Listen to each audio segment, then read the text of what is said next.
오늘 본문은 우리가 주일학교를 다녔다면 다 알고 있는 아주 유명한 사건이에요. 바로 예수님께서 시각장애인이었던 바디메오라고 하는 사람을 치유한 사건입니다. 얼핏 보면 그냥 예수님이 수많은 치유했던 사람 중에 한 명의 이야기를 담고 있는 것처럼 보이지만, 우리가 마가복음이라고 하는 책을 잘 이해하면 본문의 사건이 단순한 치유 사건이 아니라는 걸 알게 됩니다. 여러분, 마가복음이 언제 왜 쓰여졌는지가 굉장히 중요해요. 마가복음은 마가 요한이라고 하는 사람에 의해 쓰여졌는데, 그 독자, 1차적인 독자는 바로 로마에 있는 성도들이었습니다. 당시에 로마에 있는 교회들은 엄청난 박해와 핍박 속에 힘겨워하고 있었고, 수많은 믿음의 사람들이 믿음에서 벗어나 심지어 배교의 현장으로 나아가고 있었습니다. 그 안타까운 현실 속에 하나님은 마가 요한의 손을 들어 펜을 들여 글을 쓰게 하셨고, 이 마가복음을 통해 무너진 교회와 무너진 성도를 세우기 위해 말씀을 주셨습니다. 이러한 관점에서 오늘 본문은 단순한 한 시각장애인의 치유 사건이 아닌 진정한 제자, 진정으로 믿음으로 산다는 것이 무엇인지를 우리에게 알려주기 위해서 마가 요한이 이 사건을 우리에게 알려주고 있는 것입니다. 자, 여러분, 우리가 신약 성경을 펼쳐보면 맨 앞에 4권의 성경이 있습니다. 예수님에 대한 기록이기 때문에 복음서라고 말하고 앞에 각각의 저자 이름을 붙이죠. 마태, 마가, 누가, 요한이라고 하는 4명의 저자를 통해서 4복음서라고 이야기합니다. 이 4개의 복음서는 예수님에 대해서 각자 다루고 싶은 중요한 포인트가 다 다릅니다. 특별히 오늘 마가는 예수님에 대해서 단 한마디로 정의할 때 이렇게 표현하고 있습니다. 한번 따라해 보실까요? 길 위에 계신 예수님. 자, 뒤에 3줄이 안 따라하고 계세요. 한 번 더 다시. 진짜 3줄은 아니겠죠. 자, 한 번 더. 길 위에 계신 예수님. 꼭 기억하셔야 돼요. 예수님은 길 위에 계신 분으로 지금 묘사하고 있어요. 예수님은 광야에서, 그 다음에 갈릴리로, 갈릴리에서 바로 예루살렘으로 향하고 계십니다. 자, 오늘 본문이 10장인데요. 앞에 있는 32절의 말씀을 보면 이렇게 기록이 되어 있습니다. 우리 같이 힘있게 한번 읽어볼까요? 예루살렘으로 올라가는 길에 예수께서 그들 앞에 서서 가시는데 그들이 놀라고 따르는 자들은 두려워하더라. 이에 다시 12제자를 데리시고 자기가 당할 일을 말씀하여 이르시되. 자, 지금 예수님이 걸어가시는 목적지가 어디입니까? 예루살렘입니다. 그럼 왜 가시죠? 자기가 당해야 될 일이 있다는 것을 말씀하고 있어요. 그것이 무엇입니까? 바로 당신의 거룩한 백성들을 구속하고 구원하시기 위해서 자신이 대속물이 되어주시는 십자가의 죽음의 사건을 말하고 있습니다. 자, 그런데 본문을 자세히 보시면 누가 앞에 서서 가시죠? 예수 그리스도가 앞에 서서 가십니다. 제자들이 가고 뒤에서 저벅저벅 걸어가시는 것이 아니라 마치 급한 일인 것처럼, 안달이 난 사람처럼 자신이 죽을 것을 알면서도 예루살렘으로 당당하게 걸어가고 계시는 예수님을 볼 수 있습니다. 왜요?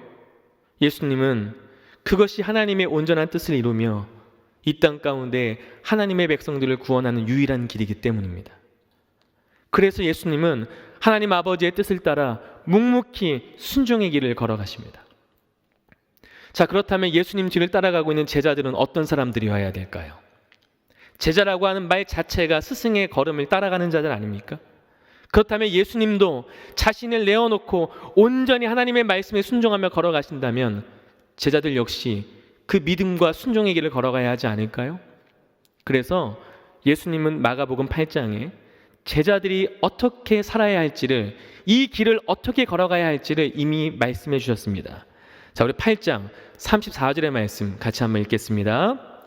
무리와 제자들을 불러 이르시되 누구든지 나를 따라오려거든 자기를 부인하고 자기 십자가를 지고 나를 따를 것이니라. 아멘. 많은 분들이 이 말씀을 알고 있지만 이 말씀을 썩 좋아하지 않습니다. 왜냐하면 굉장히 부담스러운 말씀이기 때문이죠. 특별히 어떤 단어가 거슬리죠? 십자가를 진다는 게 굉장히 거슬려요. 많은 청년들이 이 말씀을 오해합니다. 예수님처럼 십자가를 진다는 건 죽으란 얘기인가? 고난과 고통 가운데 그냥 살라는 얘기인가? 그런 뜻이 아닙니다. 여러분, 당시의 십자가는 세상의 방향과 맞지 않는 사람, 세상의 방향과 역행하는 사람에게 내렸던 형벌입니다.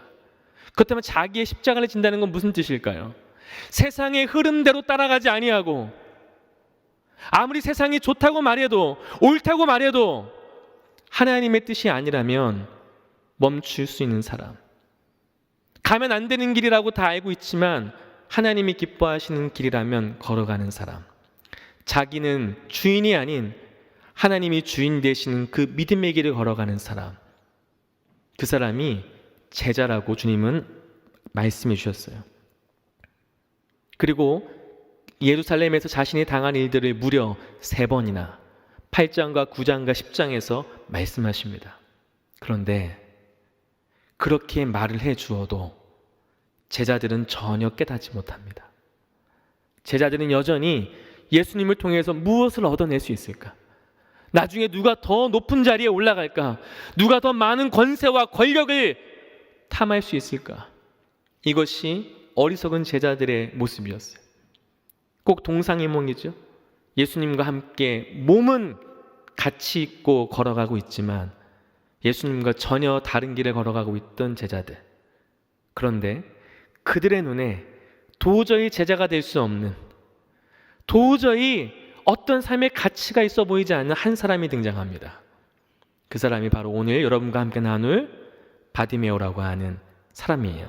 자, 그에 대해서 마가는 이렇게 설명해 주고 있습니다. 자, 우리 46절의 말씀을 같이 한번 읽어보겠습니다. 그들이 여리고에 이르렀더니 예수께서 제자들과 허다한 무리와 함께 여리고에서 나가실 때에 디메오의 아들인 맹인 거지 바디메오가 길가에 앉았다가, 예수님께서 갈릴리에서 예루살렘으로 갈 때에 반드시 거쳐야 하는 곳이 있는데 여리고라고 하는 성이었습니다. 이 여리고 성에 왔다는 얘기는 곧 예루살렘에 도착한다는 얘기예요. 자, 그런데 거기에 누가 있습니까? 바디메오라고 하는 사람이 있습니다. 근데 이 사람에 대해서 마가는 2개의 단어를 가지고 설명해 주고 있습니다. 첫 번째, 그는 어떤 사람이었습니까? 맹인이었습니다. 사실 여러분, 이 맹인이라는 표현은 예쁜 표현이 아니에요. 그렇죠? 시각장애인이었어요. 자, 두 번째, 그는 어떤 사람이죠? 거지였습니다. 여러분, 이것이 오늘날에도 결코 긍정적인 이미지는 아니잖아요. 그렇죠? 하지만 당시에는 어떤 이미지였을까요? 어떤 의미였을까요? 자, 우리 요한복음 9장 1절과 2절의 말씀을 보시면 이렇게 기록이 되어 있어요. 예수께서 길을 가실 때에 날때부터 맹인된 사람을 보신지라. 제자들이 물어 이르되 랍비여, 이 사람이 맹인으로 난 것이 누구의 죄로 인함이니까? 자기니까? 그의 부모니까? 무슨 뜻이죠?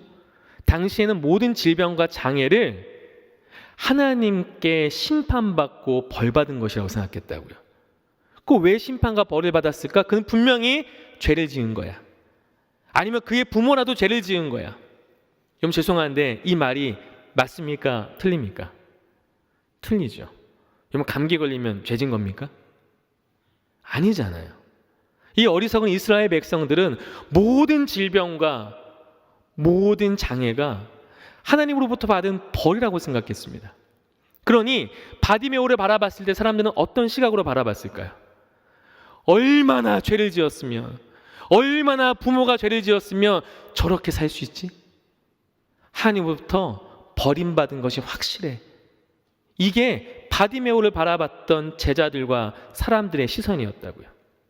자, 두 번째, 그는 거지였습니다. 여러분, 이 당시에 이스라엘 백성들은 부와 가난의 개념을 잘못 이해하고 있어요. 왜냐하면 창세기를 보시면 족장들이 등장하죠. 아브라함, 이삭, 야곱, 그리고 12명의 아들들. 그럼 그들이 가난했습니까? 부유했습니까? 같이 안 살아봐서 모르시겠어요? 여러분, 부유했어요. 왜 부유했을까요? 하나님의 목적은 빨리 하나님의 백성들을 온전하게 세워가는 거였거든요. 그러려면 당연히 많은 가족을 부양해야 하기에 그들에게 부를 허락하신 겁니다. 하지만 어리석은 이스라엘 백성들이 이 말씀을 잘못 이해합니다. 아, 그들은 하나님의 사람이야. 하나님의 사람은 하나님이 인정하신 거야. 그러니 그들에게 복을 주셨네. 그러니까 돈이 많은 거야. 그래서 여러분, 부자라고 하면 돈이 많은 사람이라는 개념이 아니라, 아, 그는 하나님께 인정받은 사람. 그러면 가난한 사람은요? 하나님께 인정받지 못하는 사람. 여러분, 그래서 이 10장 앞부분에 보시면 부자 청년이 등장해요. 주님은 말씀하십니다.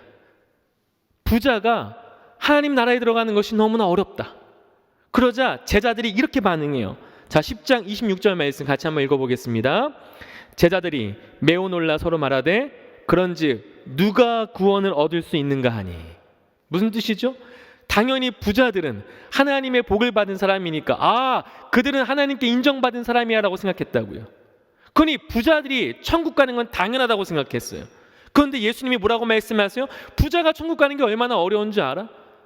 그러자 이렇게 말하는 겁니다. 아니, 부자가 당연히 천국 가야 부자가 천국 못 가면 누가 갈 수 있습니까? 이렇게 질문한 거예요. 이 어리석은 사람들의 편견과 시선 속에 오늘 본문에 등장하는 시각장애인이며 거지였던 바디메오는 어떤 사람이죠? 구원받을 자격도 없고 아무런 인생의 소망도 없는 사람. 예수님이 걸어가신 이 길에 함께 하기에는 자격이 없는 사람. 이게 그 당시의 사람들의 생각이었습니다. 그래서 마가는 이 바디메오를 이렇게 표현합니다. 자, 우리 아까 읽었던 10장 46절 말씀을 보시면 맨 뒤에 이런 표현이 있습니다. 그가 어디에 앉아 있다고요? 길가에. 예수님은 어디에 계신 예수님? 길 위에 걸어가시는 예수님. 그런데 길가에 있다는 게 무슨 뜻이죠? 이 길과는 아무런 상관없는 사람, 아무런 자격 없는 사람. 이것이 마가 요한이 그리고 있는 당시의 바디메오에 대한 사람들의 인식이었습니다.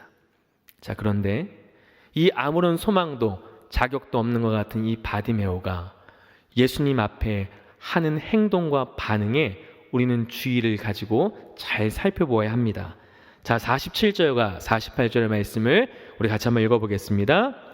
나사렛 예수시란 말을 듣고 소리질러 이르되 다윗의 자손 예수여 나를 불쌍히 여기소서 하거늘.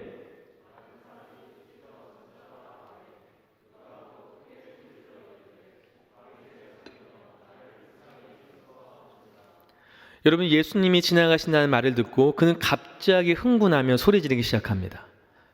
다윗의 자손 예수여, 내가 지금 여기 있습니다. 나를 좀 불쌍히 여겨주십시오. 나에게도 은혜를 주십시오 하고 갑자기 태도가 돌변합니다. 여러분, 한번 상상해 보세요. 앞을 보지 못합니다. 지금 무슨 상황인지 잘 몰라요. 그런데 그 주변에 공기가 변하는 걸 느끼는 거죠. 무엇인가 어수선하고 무엇인가 북적북적한 사람들의 소리가 들립니다. 우리가 거룩한 상상을 해보면 아마 그는 누군가에게 물었을 거예요. 이보게 무슨 일인가? 왜 이렇게 시끌벅적한가? 그때 누군가 말해 주었겠죠. 자네 못 들었는가?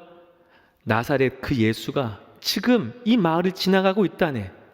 여러분, 그런데 예수님이 앞에 있는지 뒤에 있는지 알아요, 몰라요? 모르잖아요. 모르니까 그 자리에 서서 외치기 시작한 겁니다. 누군가 내가 여기 있다는 거 좀 들려달라고.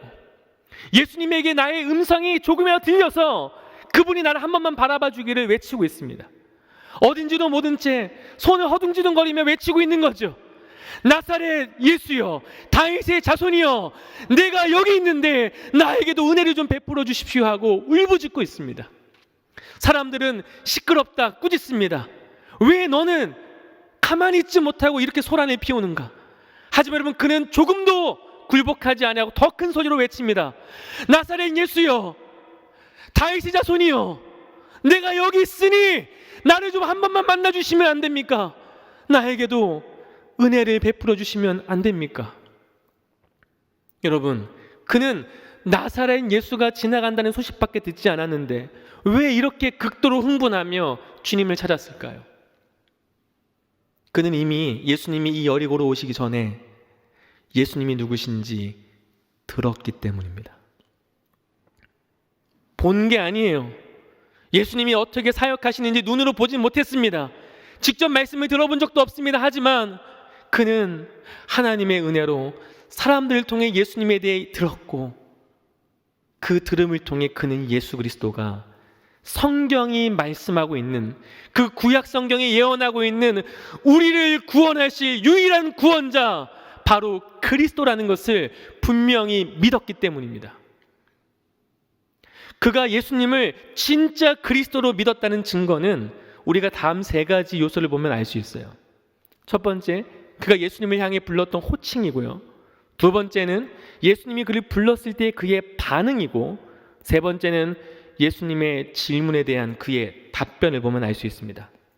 자, 먼저 그가 예수님을 어떻게 불렀습니까? 누구의 자손? 다윗의 자손이요. 여러분, 이 말은 여러분 잘 알고 계시죠? 단순히 다윗의 혈통에 오시는 누군가를 가리키는 표현이 아닙니다. 왜요? 이미 구약의 이사야, 예레미야, 에스겔 같은 선지자들이 분명히 예언했거든요. 오실 메시아는 누구의 후손으로 오신다? 다윗의 후손으로 오신다. 따라서 이스라엘 백성들에게 다윗의 후손은 고유명사였습니다. 그것은 오실 메시아를 가리키는 유일한 표현이었습니다. 그래서 지금 뭐라고 고백하고 있는 겁니까? 당신은 성경이 말한 예언된 그 주님 그리스도십니다라고 고백하고 있는 거예요. 놀라운 건 마가복음 어디에도 이 고백은 나오지 않습니다. 제자들의 입에서도, 옆에서 열광했던 사람들도 어느 누구도 예수님이 이렇게 표현한 적이 없어요. 하지만 본 적도 없지만 오직 들음으로 말미암아 믿게 된 바디메오는 예수님을 향해 유일하게 당신이 다윗의 후손이라고 고백한 사람입니다. 자, 두 번째, 그 바디메오의 울부짖음을 들으신 주님이 그를 부르십니다. 자, 그때 그는 어떻게 반응했을까요? 자, 49절과 50절의 말씀을 같이 한번 읽어볼까요? 시작! 예수께서 머물러 서서 그를 부르라 하시니 그들이 그 맹인을 부르며 이르되 안심하고 일어나라. 그가 너를 부르신 다음에 맹인이 겉옷을 내버리고 뛰어 일어나 예수께 나아오거늘. 한글 성경은 좀 번역이 아쉽습니다. 원래 성경을 보시면 하나의 중요한 단어가 빠져 있습니다. 곧, 즉시라고 하는 단어가 빠져 있어요. 예수님의 부르심에 조금도 머뭇거리지 않고 그는 주님께 나아갑니다. 그 주님께 나아가는 그 놀라운 현장을 아주 생생하게 표현했는데, 그것이 뭐냐면 겉옷을 내버리고입니다. 여러분, 지금 제가 옷을 입고 있죠? 이스라엘 백성들에게 지금 제가 입고 있는 옷은 겉옷일까요? 속옷일까요? 이게 속옷입니다. 겉옷은 뭘까요? 겉옷은 이렇게 생각하시면 쉬워요. 겉옷은 입는 게 아닙니다. 덮는 겁니다. 그럼 집에 가시면 뭐 덮으시죠? 어려워요, 이게? 네. 그 2부, 3부 때도 제가 어른들에게 그런 말씀 드렸어요. 저 문을 들어오실 때 결단을 하시냐고. 나는 결코 대답하지 않겠다고. 아니죠? 여러분 대답 좀 해주세요. 여러분 오늘 지금 처음 듣지만 난 지금 4번째 설교하잖아요. 우리에게 양심이라는 게 있죠. 여러분 함께 도와줘요. 자, 여러분 집에 가서 덮는 게 뭐라고요? 이불이죠. 네. 처음부터 이렇게 도와주면 고맙잖아요. 자, 이불입니다. 팔레스타인은 기온차가 엄청 커요. 그렇죠? 그래서 뜨거운 햇살에 몸을 지켜줄 수 있는 게 겉옷이고, 밤에 그 차디찬 그 찬기를 지켜주며 보온해주는 게 겉옷이에요. 그럼 겉옷이 일반 사람들에게도 너무나 중요한 것이라면 가난한 거지였던 바디메오에겐 어떤 의미였을까요? 전부죠. 누가 훔쳐가면 안 되는, 평생 끌어안고 있어야 될 가장 중요한 겁니다. 근데 여러분 왜 내버리고 예수님께 달려가죠? 예수님을 만나는 게 중요하니까. 예수님이 그냥 지나가 버리면 안 되니까요. 다시는 오지 않을 기회니까요. 그래서 예수님께 달려가는 겁니다. 예수님이 언제 또 오실까? 저 예수는 단순히 사람이 아니라 진짜 우리를 구원하실 하나님이시며 그리스도라는 걸 믿었기에 그는 자기의 있는 겉옷을 쳐다보지도 않고 누구에게 잠시 맡겨놓지도 않고 바로 뛰어갑니다. 왜요? 예수님만 만날 수 있다면, 그분 앞에만 설 수 있다면 어느 것도 중요하지 않았거든요. 또한 여러분, 이거는 마가의 의도가 담겨 있습니다. 마가는 참 아름다운 문학적 기법을 사용하고 있는데, 여러분 이 겉옷이라고 하는 것에는 4개의 술이 달려 있습니다. 이 술은 그 사람의 인격과 신분을 상징합니다. 그래서 여러분, 성경에서 옷을 입고 벗다라는 말은 새로운 신분이 되었다, 새로운 삶이 시작되었다, 이전의 삶을 끊어버렸다라는 것을 의미하는 거예요. 이제 그는 예수를 만나 새로운 삶이 시작될 것을 이 생생한 표현을 통해 우리에게 들려주고 있는 겁니다. 자, 이 놀라운 이야기, 왜요? 예수님이 단순히 사람이 아닌, 유대인의 랍비가 아닌, 신생 혁명가 운동가가 아닌, 구약 성경에 예언되어 있는 우리를 영원한 죄 가운데 구원하실 메시아라는 확신 때문이죠. 자, 마지막 세 번째, 예수님의 질문과 대답을 통해 알 수 있는데요, 우리 51절의 말씀 같이 한번 읽어볼까요? 시작. 예수께서 말씀하여 이르시되 내게 무엇을 하여 주기를 원하느냐? 맹인이 이르되 선생님이여 보기를 원하나이다.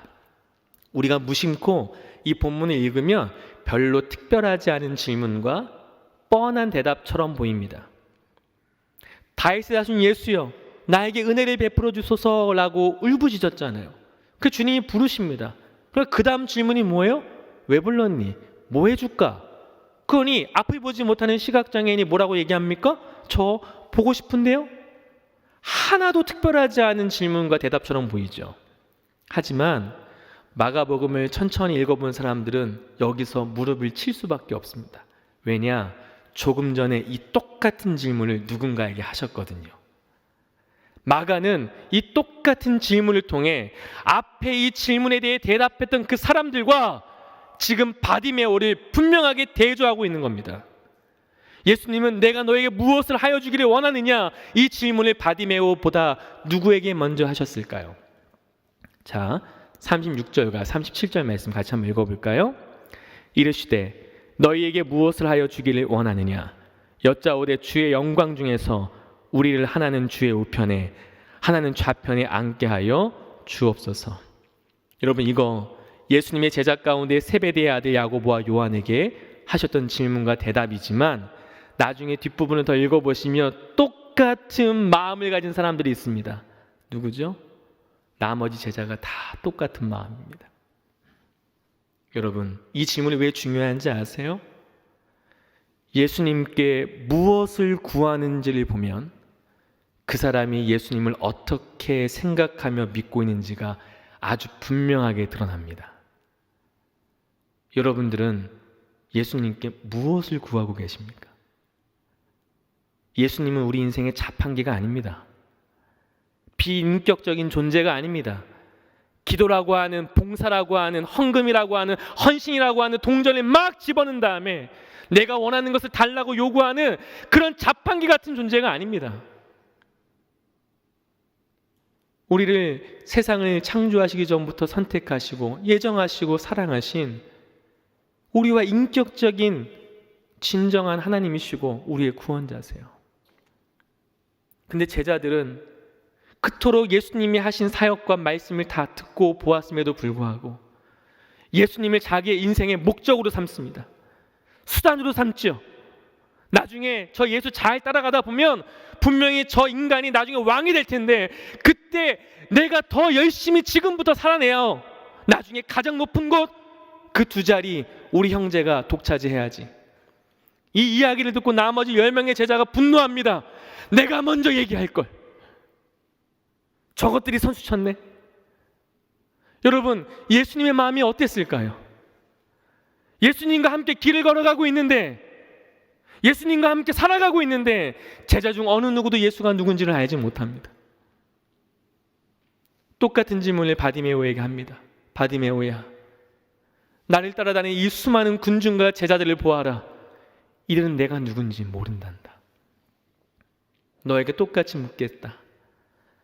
너에게 난 누구니? 내가 너한테 뭘 해줄까? 난 도대체 너에게 누구니? 라고 질문하신 거예요. 그때 뭐라고 대답하죠? 주여 보기를 원하나이다. 여러분, 단순한 고백이 아닙니다. 시각장애인은 사람을 고칠 수 있을까요? 못 고쳐요. 누구만 하실 수 있는 것이죠? 하나님의 은혜 없이는 불가능한 거예요. 보기를 원하나이라는 뜻이 무슨 뜻입니까? 당신은 내 눈을 뜨게 하실 하나님이십니다. 여러분, 또한 이 고백은 너무 중요한 고백이었어요. 왜냐하면 이사야 42장에도 기록되어 있지만 메시아가 오셨을 때 나타날 표징 중에 하나가 눈먼 자가 보게 되는 것이거든요. 그럼 지금 이 고백은 무슨 고백입니까? 주님, 저는 압니다. 사람들은 예수님이 당신이 누군지 알지 못하지만 나는 이미 알고 있습니다. 당신은 내 눈을 뜨게 할 수 있는, 눈을 뜨게 하심을 통하여서 메시아이심을 증명할 그 진정한 구원자 그리스도십니다.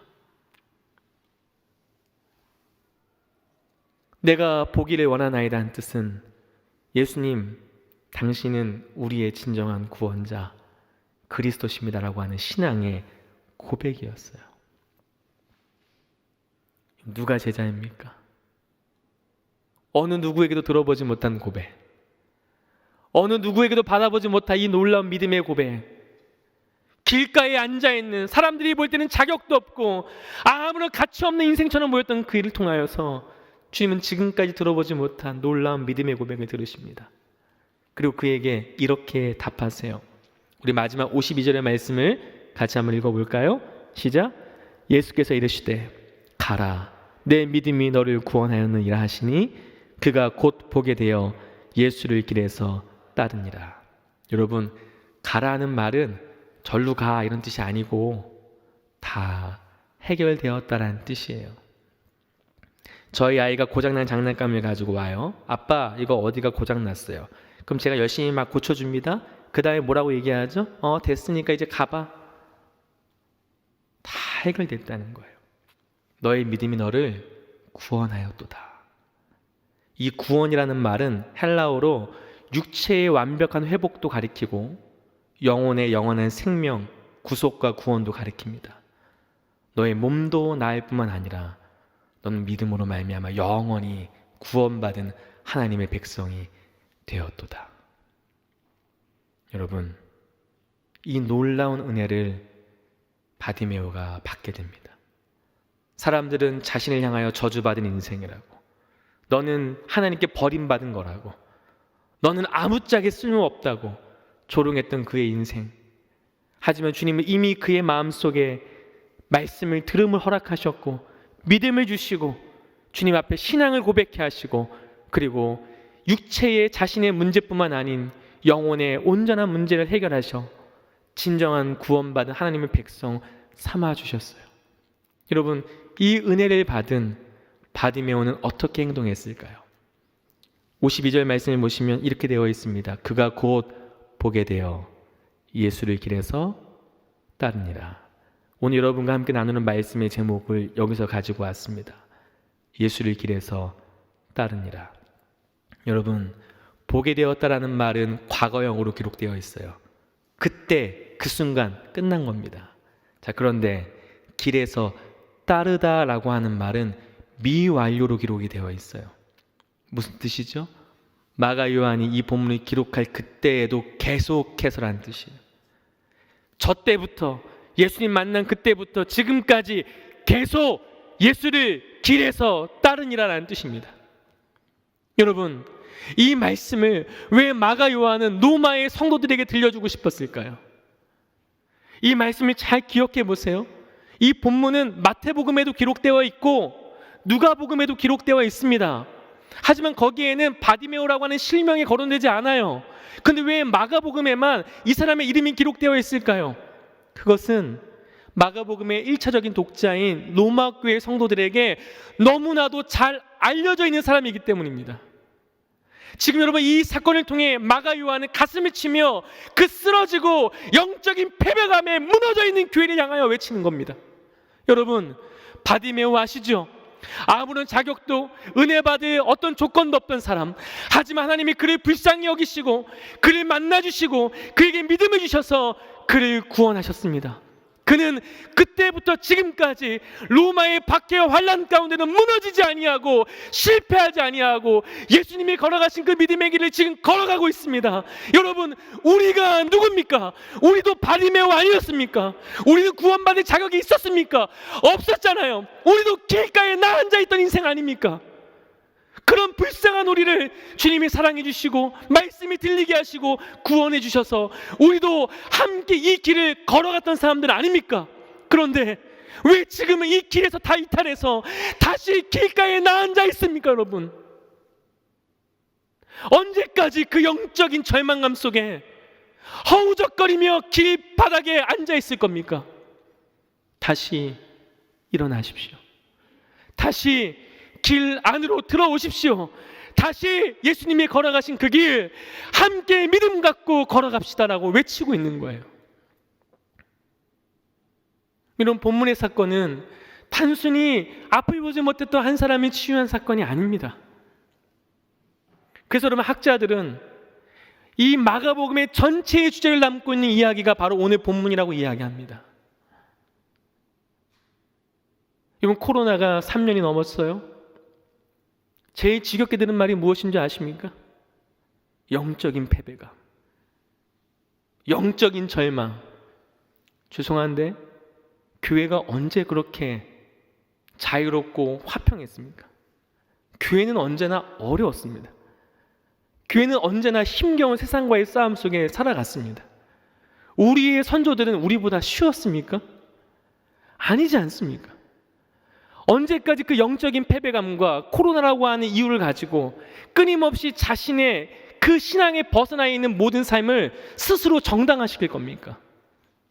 여러분, 다시 일어나야 합니다. 다시 제자의 길로 서야 합니다. 다시 길 위로 올라가야 합니다. 예수님이 먼저 그 길을 걸어가셨고 바디메오도 그 길을 걸어갔듯이 이제 이 말씀을 전해받는 로마 교회도, 그리고 오늘날 살고 있는 신약의 우리도 다시 길 위로 올라가야 하는 것입니다. 여러분, 제가 청년들을 섬기고 지도할 때마다 항상 이야기한 게 있습니다. 우리는 그냥 주일날 겨우 예배 한 번 드리는 종교인으로 살라고 주님의 부르심을 받은 게 아닙니다. 아까 여러분 공동체 이름이 허그죠? 아까 여러분 허그 공동체에 대해서 소개할 때 뭐라고 나왔어요? 제자를 양육하고 제자 삼는 공동체라면서요. 주님은 마지막에 교회를 향하여서 정말로 애통하는 심정으로 주님 이렇게 말씀하셨습니다. 너무나 잘 아시는 말씀이죠. 마태복음 28장 19절과 20절의 말씀 같이 한번 읽어볼까요? 그러므로 너희는 가서 모든 민족을 제자로 삼아 아버지와 아들과 성령의 이름으로 세례를 베풀고 내가 너희에게 분부한 모든 것을 가르쳐 지키게 하라. 볼지어다 내가 세상 끝날까지 너희와 항상 함께 있으리라 하시니라. 이 말씀을 더 정확히 번역하면 이런 뜻입니다. 너희는 모든 민족을 제자 삼으라. 그래서 가라. 그래서 세례를 베풀라. 그리하여 내가 너희에게 지키라고 했던 것들 다 가르쳐 그들도 지키게 하라. 주님은 우리가 먼저 제자가 되어 이 땅에 길가에 있는 사람들이 예수를 믿을 뿐만 아니라 그들도 한 생명을 구원할 참된 제자로 양육하고 성장시킬 때까지 그와 함께 길 걸으라고 명령하셨어요. 그냥 나 한 사람의 신앙생활이 아닙니다. 나 한 사람의 종교적 평안함을 누리는 것이 크리스찬이 아닙니다. 내가 먼저 길 위에 올라가서 길가에 앉아있는 그들에게 예수 그리스도의 복음을 전하고 그들을 끝까지 인도하고 가르쳐 그들도 또 다른 생명을 낳는 제자가 되어 제자를 삼고 또 다른 제자가 또 다른 제자를 만드는 진짜 살아있는 공동체, 그게 교회의 본질입니다. 이 전도와 선교의 사역은 여러분들 가운데에 특심 있는 청년들의 전유물이 아닙니다. 신앙생활 오래 하는 사람들의 전유물이 아닙니다. 바디메오와 같이 자신이 은혜받을 구원받을 만한 자격이 없다는 것을 뼈저리게 깨달으며 하나님의 은혜를 받은 자, 하나님의 놀라운 사랑을 받은 자라면 누구나 다 그 길을 걸어가게 되어 있어요. 여러분, 사랑하는 우리 귀한 성일교회 이 허그 공동체가 그저 이 땅 가운데에 생존하는 청년들이 아니라 주님과 함께 다시 일어나 이 시대의 수많은 앉아있는 저 길가에 있는 자들을 주님께로 인도하며 그들과 함께 제자 되어가는 이 시대의 믿음에 귀한 청년이 되길 소망합니다. 여러분, 저희 가정은 오랫동안 기도하면서 다시 헝가리라는 곳으로 갑니다. 왜냐하면 거기에 집시가 있어요. 많은 사람들이 집시를 잘 모르시는데 여러분, 온 열방에 흩어져 있는 두 개의 민족이 있습니다. 하나가 유대인, 하나가 집시입니다. 집시는 전 세계에 약 2천만 명이 살고 있습니다. 그 중에 70%가 유럽에 살고 있고 가장 많은 나라가 헝가리와 그 다음에 루마니아입니다. 여러분, 이 헝가리 10명 중에 1명이 집시입니다. 헝가리는 누구보다 멋진 신학을 자랑하고 있지만, 누구보다 멋진 개혁주의를 자랑하고 있지만 교회의 어느 누구도 집시에게 복음을 전하지 않습니다. 사람 취급하지 않습니다. 저는 꿈이 있습니다. 제가 가서 교회를 짓고 많은 사람이 모이고 하는 선교의 어떤 눈에 보이는 역할과 눈에 보이는 결과를 원하는 게 아닙니다. 집시 한 명을 바르게 제자로 세웠더니 그 집시가 또 길가에 있는 수많은 집시들을 다시 제자 삼는, 진짜 주님 보실 때의 온전한 믿음의 집시들. 그래서 여러분, 오히려 그 집시들이 전 세계에 흩어져 있는 그 집시들에게 다시 복음을 전하며 이 땅 가운데 소망이 되는, 천덕꾸러기가 아닌 이 땅이 소망으로 바뀌는 그날을 꿈꿉니다. 여러분, 선교와 전도는 누가 하는 건 줄 아십니까? 열심히 있는 사람이 하는 게 아니라 믿어지는 사람이 하는 겁니다. 여러분들, 아까 선교 헌금을 작정했습니다. 청년들에게 참 부담스러운 것도 알고 있습니다. 저도 목사고 청년들을 섬겼던 사람으로서 이런 거 하나하나가 얼마나 힘겨운지도 잘 알고 있습니다. 근데 여러분, 이 놀라운 것을 기대하고 꿈꾼다면 함께 마음을 모아 기도하며 동참했으면 좋겠어요. 여러분, 선교사는 결코 혼자 갈 수 없습니다. 저도 파송하는 교회가 있고 새벽마다 저희 아이들의 이름까지 불러가며 기도하는 믿음의 동역자들이 있기에 선교사로 살아갈 수 있는 겁니다. 여러분, 선교사만 위대한 삶일까요? 아니에요. 여러분, 믿지 않는 동생, 오빠 한 명 변화시키는 거, 선교하는 것보다 훨씬 위대한 일입니다. 여러분, 캠퍼스에 믿지 않는 그 친구 한 명에게 예수의 복음을 전하고 그가 제자 될 때까지, 그도 누군가에게 예수 그리스도의 복음을 증거하는 진짜 믿음의 사람 될 때까지 그를 위해 평생을 함께하는 거, 정말 위대한 일입니다. 믿지 않는 부모님, 이 공동체 함께 모여 예배하고 있지만 여러분, 이 안에 여전히 길가에 있는 청년들이 있다는 걸 저도 알고 있습니다. 그 한 명을 위해 포기하지 않고 눈물로 기도하며 우리 교회 안에 진짜 예수의 제자만 온전하게 세워지기를 갈급해하는 그 한 사람이 얼마나 위대한 믿음의 사람인 줄 아십니까? 여러분, 여러분들의 삶을 응원하고 기대합니다. 혹시 다시 길가에 앉아있는 청년들이 있다면 다시 길 위로 올라오십시오. 그리고 주변에 길가에 앉아있는 지체들이 보인다면 손을 잡고 일으켜 세워주십시오. 거절하고 도망가고 끊임없이 내 마음을 아프게 해도 주님처럼 포기하지 않고 다시 그를 일으켜 세우는 이 시대에 마가 요한이 필요합니다. 이 시대에 바디메오가 필요합니다. 이 시대에 진짜 은혜 받은 하나님의 한 사람이 필요합니다. 여러분, 이 시대에 그 한 사람이 되어주십시오. 제가 1부부터 3부 예배를 인도할 때 이영배 담임 목사님이 이런 말씀을 하셨어요. 신학교에 신학생도 없는 것도 문제고 요즘에 저와 같은 젊은 선교사가 거의 나가지 않습니다. 근데 여러분, 더 큰 문제는 뭔지 아십니까? 교회가 파송을 해야 나가죠. 파송하는 교회, 선교하는 교회, 선교사를 위해 기도하는 교회, 전도하는 교회, 죄송합니다. 찾아보기가 너무너무 어렵습니다. 여러분들은요? 이 공동체는 무엇을 위해 존재하는 겁니까? 우리끼리 즐겁고 행복하고 청년 때 추억 쌓기 하는 겁니까? 아니잖아요. 이 허그 공동체가 진짜 교회가 되면 여러분들 통해서 이 땅에 수많은 바디메오가 주님께로 세워질 줄 믿습니다. 그래서 마지막 주님 오시는 그날에 우리 모두가 잘했다 칭찬받았으면 좋겠어요. 넌 나와 함께 그 길을 걸어갔구나. 모두가 그 길을 벗어나려고 하는 이 시기에 예수를 길에서 따르니라.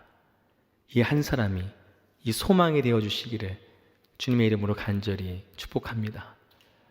많은 청년 교회에게 소망이 되어 주세요.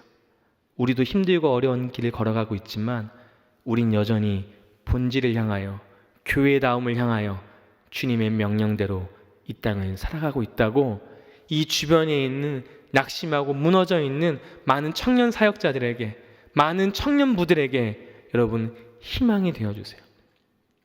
그들과 함께 이 시대를 다시 일으켜 세우는 믿음의 세대가 되기를 주님의 이름으로 간절히 축복하고 축원합니다.